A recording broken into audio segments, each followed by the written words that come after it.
Betul. Itu sangat bertepatan lah, khususnya dalam kita menilai situasi semasa sebelum ini kita berdepan dengan pandemik COVID-19 dan sekarang ini negara kita berada dalam fasa peralihan ke endemik. Jadi kita ingin mengetahui apakah antara cabaran dan juga peluang seperti yang dinyatakan Hani. Kita bersama dengan tamu kita di studio pada pagi ini iaitu Profesor Dato' Azli Halim yang merupakan Profesor Adjung Fakulti Pelancongan, Hospitality dan Kesejahteraan Universiti Malaysia Kelantan. Assalamualaikum Dato'. Waalaikumsalam. Lama tak jumpa tu tapi yang paling penting adalah industri pelancongan terus jalan nampak dari dasarnya sangat meriah kerana tiap-tiap minggu setiap hari ada je akan pergi melancong walaupun staycation untuk satu malam. Okey, jadi keadaan sebenar, hakikat sebenar yang boleh kita kongsikan di sini situasi semasa industri pelancongan negara ketika ini. Okey, bismillahirrahmanirrahim. Assalamualaikum Hani Munawar. So bila last kali Hani Munawar pergi melancong? Saya baru lagi Dato'. Baru lagi. Seronok dia bawa ni. Saya bulan lepas kot rasanya. Itulah, tengok dalam situasi sekarang ni macam mana, ramai orang kan. Ramai orang, betul. Tapi itulah realiti yang berlaku sekarang ni. Apa yang kita tengok, pantang ada je cuti hujung minggu, baru-baru ni cuti panjang, cuti sekolah kan. Hotel-hotel semuanya penuh, jalan pun jam, sesak. Jadi kita dah nampak ada sinar dalam industri pelancongan ni. Alhamdulillah, selepas 2 tahun kita kemarau dalam dunia pelancongan, alhamdulillah tahun ni kita sudah nampak ada sedikit pemulihan. Walaupun pemulihan tu kita tengok berlaku secara beransur-ansur, kita tidak boleh menjangkakan bahawa pemulihan tu akan berlaku seperti sebelum pandemik. Sebab mungkin cara percutian kita tu mungkin berbeza sikit dengan pematuhan SOP-nya, dengan protokol-protokol kesihatan yang kita perlu pastikan. Dan kita melihat selepas pintu sempadan kita dibuka pada Mac, negara kita adalah antara negara yang terawal membuka pintu sempadan kita untuk pelancong.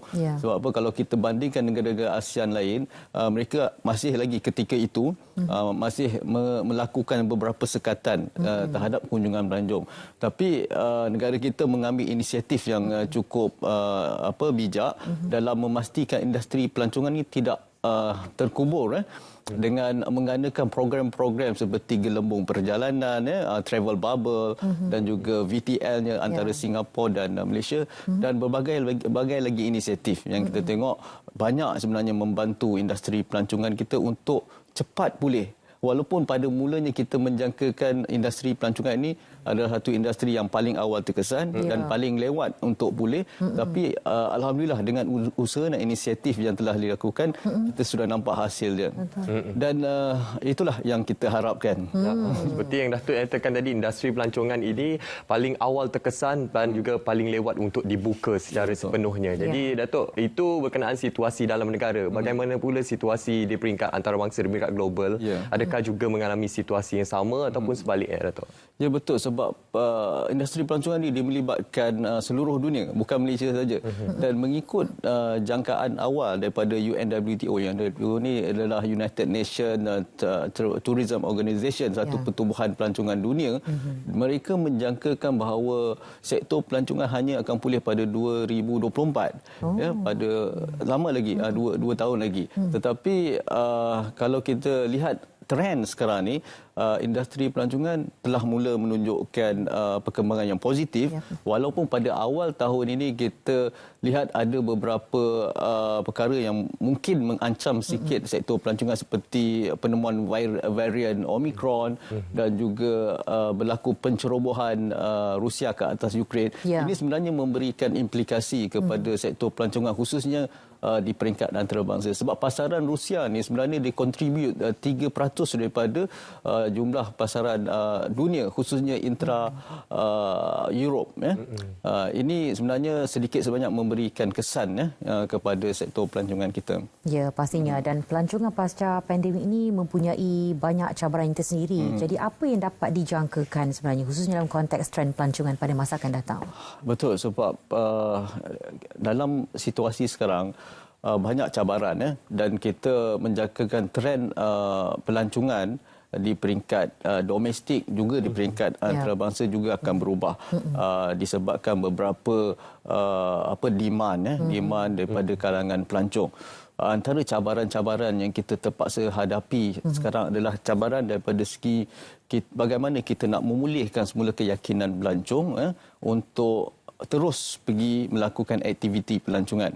Dan apabila sektor pelancongan telah mula meriah, telah mula macam memberi atau mempengaruhi pelancong khususnya untuk pergi melancong, maka akan timbul krisis daripada segi penawaran perkhidmatan pelancongan, khususnya dalam sektor tenaga kerja kita. Macam mana? Sebab industri pelancongan dia melibatkan industri perkhidmatan. Kalau perkhidmatan industri pelancongan kita tidak dapat memberi ataupun memberikan satu jaminan kualiti yang baik kepada pelancong kita, maka pelancong akan merasa macam tertipu dengan mutu perkhidmatan yang kita sediakan. Dan apa yang berlakunya bila limpahan pelancong tu datang ramai, hotel kita tak dapat kita buka dengan 100% kapasiti sebab petugas-petugas di front line ataupun operasi kurang. Begitu juga dalam sektor berkaitan dengan pelancongan, di restorannya, di taman temanya, produk-produk pelancongan yang memerlukan tenaga kerja yang mencukupi. Dan perkara-perkara macam ni kita harus ambil kira, dan sekiranya kita tak dapat nak mampu memenuhi keperluan tenaga kerja ni, dia akan efek kepada kualiti perkhidmatan kita dalam sektor pelancongan. Itu berkenaan cabarannya, Datuk. Tapi di sebalik cabaran tersebut, Datuk, pastinya ada peluang yang perlu dimanfaatkan oleh penggiat-penggiat industri ini dan juga inisiatif-inisiatif yang mungkin perlu digerakkan, Datuk, untuk memperkasakan industri pelancongan bukan sahaja kepada pelancongan bertempatan tapi juga di peringkat antarabangsa, Datuk. Yalah, di sebalik cabaran tu sebenarnya kita kalau boleh kita nak mewujudkan peluang-peluang. Bagaimana kita boleh cari satu solusi yang mana bila kita tengok tentang peluang ni banyak. Bila kekurangan tenaga kerja, mana peluang untuk pekerjaan-pekerjaan dalam sektor itu pun semakin tinggi.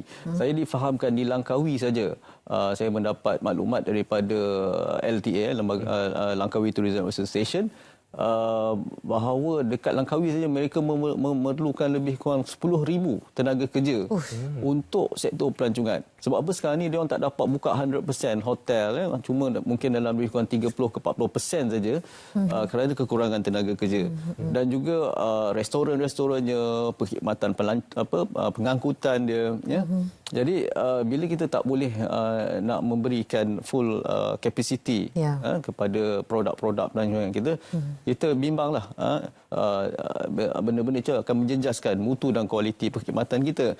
Jadi peluang pekerjaan ada, peluang daripada segi kita meneroka pasaran-pasaran baru dalam sektor pelancongan, khususnya dalam sektor produk pelancongan yang niche market. Niche market untuk ekotourismnya, daripada segi medical tourismnya, education tourism, produk-produk pelancongan baru kita boleh wujudkan satu pakej-pakej yang mana kita dapat menarik lebih ramai lagi pelancong untuk datang ke negara kita.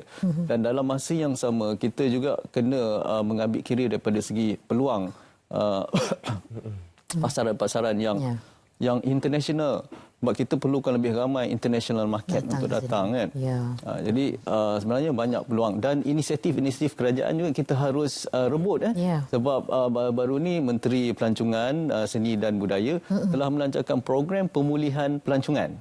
Yang ini Hani Munawar juga boleh mendapat manfaatnya dengan mendapatkan package ataupun voucher pelancongan dengan diskaun sebanyak RM100 untuk package yang 200 ke atas. Yang ini banyak yang kita boleh dapatkan diskaun, voucher. Begitu juga untuk industri pelancongan, penggiat industri pelancongan, mereka ditawarkan geran sepadan untuk melakukan promosi, geran sepadan untuk membuat acara-acara pelancongan dan kebudayaan. Yang ini kerajaan memperuntukkan kalau tak silap saya lebih kurang 50 juta untuk bantu untuk memperkasakan, menyemarakkan lagi industri pelancongan kita. Baik, itu pasti antara solusi yang dilakukan. Tapi dalam masa yang sama juga contoh kita yang diberikan oleh Datuk tadi di Langkawi, 10,000 peluang pekerjaan itu ada. Cuma mungkin ramai tak mampu dan ada dilema macam kami masuk dalam industri ini nanti tiba jadi lagi kami dah tak ada lagi masa depan dalam industri ini. Jadi untuk pertimbangan penilaian yang terbaik, solusi dan juga jaminan untuk mereka ini bagaimana pula? Itulah kita haraplah pihak kerajaan perlu memastikan nasib ataupun jaminan kepada pekerja-pekerja ataupun penggiat industri pelancongan terus terjamin pada masa akan datang. Dan kita percaya kerajaan mempunyai pelan dia tersendiri. Dia punya perancangan dia sendiri. Sebab apa? Mengikut dasar pelancongan negara pun kita banyak inisiatif bantuan-bantuan kerajaan untuk memastikan sektor pelancongan ini terus dibantu. Dan saya percaya kalau penggiat atau pekerja dalam industri pelancongan sendiri, sebab mereka ni telah menjiwai sektor pelancongan ni dan mereka seronok berada dalam sektor pelancongan. Jadi bila berlaku situasi krisis macam ni, pandemik macam ni, mereka rasa macam perlu mencari peluang kerjaan di bidang lain. Bila mereka dah selesa kat bidang tu, mungkin mereka agak suka nak kembali dalam bidang yang dicuburi sebelum ni. Tapi saya percaya benda ni mungkin secara temporary saja, secara sementara. Dan apabila kita tengok industri pelancongan semakin pulih, semakin memberikan peluang-peluang yang lebih banyak, saya percaya industri ini akan dapat menjamin masa depan yang lebih cemerlang lagi. Itu dah pasti. InsyaAllah saya pasti ramai sebenarnya dalam kalangan rakyat Malaysia yang mahu mencari kerja dan mencari peluang dalam industri pelancongan. Tentunya bila didengar satu berita tentang jaminan tu, mesti ramai yang menderu untuk mendapatkan pekerjaan tersebut. Walaupun kita ucapkan banyak terima kasih kepada Profesor Dato' Azli Halim, Profesor Adjunct Fakulti Pelancongan Hospitality dan Kesejahteraan UMK bersama kita untuk berkongsi tentang keadaan semasa, cabaran dan juga peluang di sebalik krisis perkhidmatan pelancongan. Terima kasih sekali, Dato'. Terima kasih, Dato'. Okey, sekarang ini kita